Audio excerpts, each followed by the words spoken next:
A heti súlymérés azért nagyon fontos malacoknál, mert sokszor ez igen korán tudja jelezni azt, hogy probléma van az állatkával. Gyakran előfordul, hogy a gazdinak már csak egy drasztikus súlyvesztés tűnik fel, amikor kézbe veszi a malackát.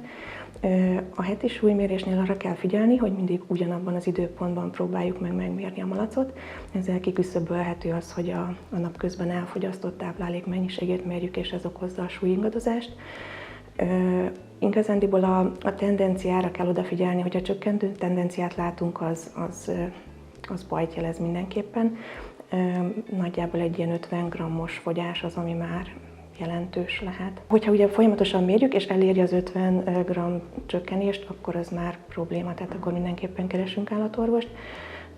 De mondom, az nagyon fontos a súlymérésnél, hogy mindig ugyanabban az időpontban történjen, mert ugye napközben a malackák eszegetnek, és ha mondjuk egyik nap reggel mérjük, másik nap este, akkor akár 30-40 grammos különbség is lehet, ami fiziológiás. Ugye a malac mérettől függően egy természetes súlyingadozás minden malacnál megfigyelhető. Ez lehet akár 10-20 g, akár 50-60 g-ig is el tud menni ad abszurdum szélsőséges esetekben, ami még normális lehet. Ez egy normál esetben, ha szépen látjuk, hogy eszik rendesen, fogy rendesen a széna, akkor ekkora ingadozás még belefér egy normál malac esetén, egy nagyobb testűnél ez akár lehetséges. Egy kisebb testűnél ez persze mindig kisebb határok között mozog, mert egyszerűen a testsúly százalékokról beszél ilyenkor az ember.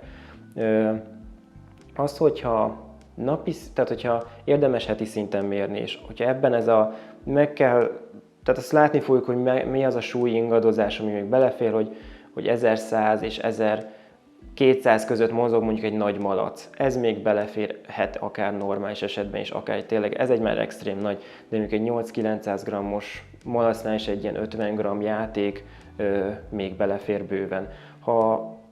Itt inkább azt kell figyelni, hogy tendenciózusan hogy változik. Nemevésnél napi szinten tud akár leadni 50 g-okat. Ez mondjuk akkor súlyos, és akkor rohanni kell inkább az állatorvoshoz. De emellett akkor viszont ugye nekünk otthon pótolni kell mindenféleképpen.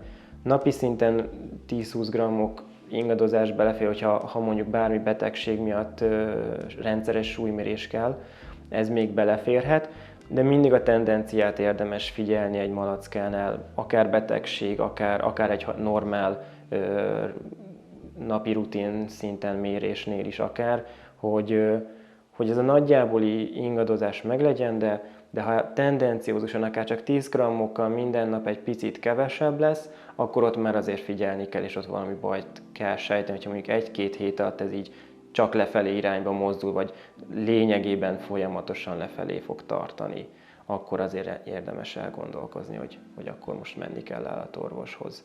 De egy 50 g-os ingadozás normál esetben elfogadható, ha amúgy jól van a malac. Ugye a malacoknál az általános betegség tünetei között nagyon gyakran szerepel ez a nemevés, és ezzel együtt párban a nem kakilás is.